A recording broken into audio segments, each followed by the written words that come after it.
I'd like to welcome Satbir to the stage, who is from the Joint Council for the Welfare of Immigrants.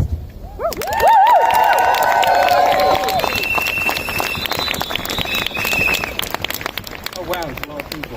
Amazing. Friends, it's an absolute honour to be here. It's a tragedy that we have to be here again, but here we are anyway.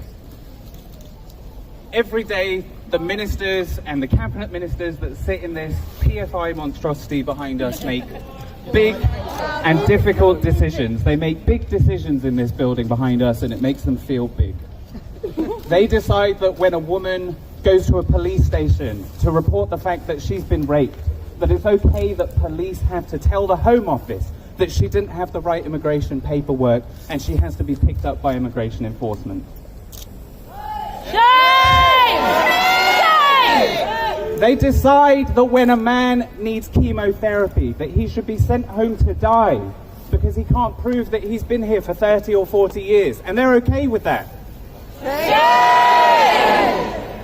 They decide that as long as you sit behind your desk in there, as long as you've got a title, that you are above the law somehow. And if we decide as a country that we don't want you here, we'll kidnap you from your home, we'll chain you to a plane, and we'll send you back to a place where you might die, a place that you don't even know. And we'll do it before you've even had the right to appeal. This is the world that they've decided to create. This is the hostile environment that they have decided to create. We didn't decide it, they did. This is a world that's built on hatred, on darkness, on fear and anger, on being above the law, on acting with complete impunity. It's a world in which they can make the decision to ruin or end someone's life because they'll never feel the consequences of it. They take no risks making these decisions. They face no costs when they make these decisions because they know that they will never have to look somebody in the eye and say, I'm really sorry, but I don't think there's anything more that we can do for you. And that is not the world that I want to live in. That's not the environment that we should be creating. That's the world that they're creating, and I'm so happy that so many people have come out to resist that tonight.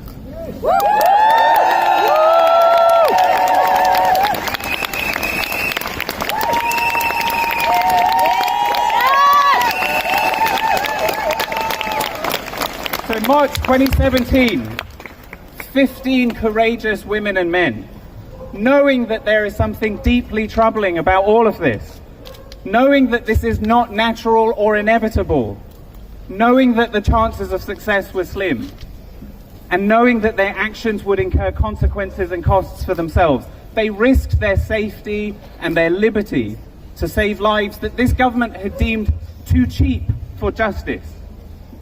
They risked their safety and their liberty because there is always something that we can do more for people who cry out for justice. People are alive today because of their actions. People will get the privilege of growing old and watching their children grow up because of the 15. And that's the world that I want to live in, not the one that these idiots are creating.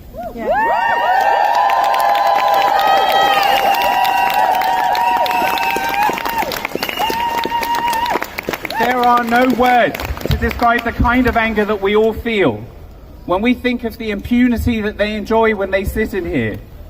And I think of the audacity of the government prosecuting these people under terror legislation.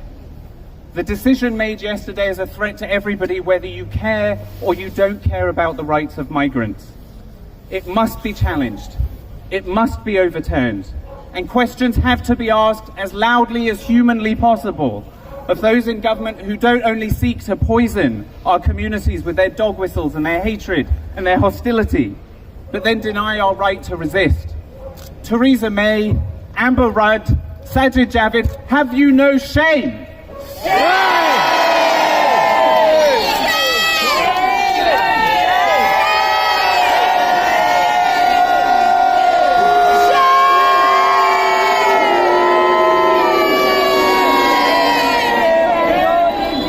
When we are faced every day with the violence of a state that no longer recognizes or abides the limits on its own powers, our right to non-violently, peacefully oppose injustice must be absolute.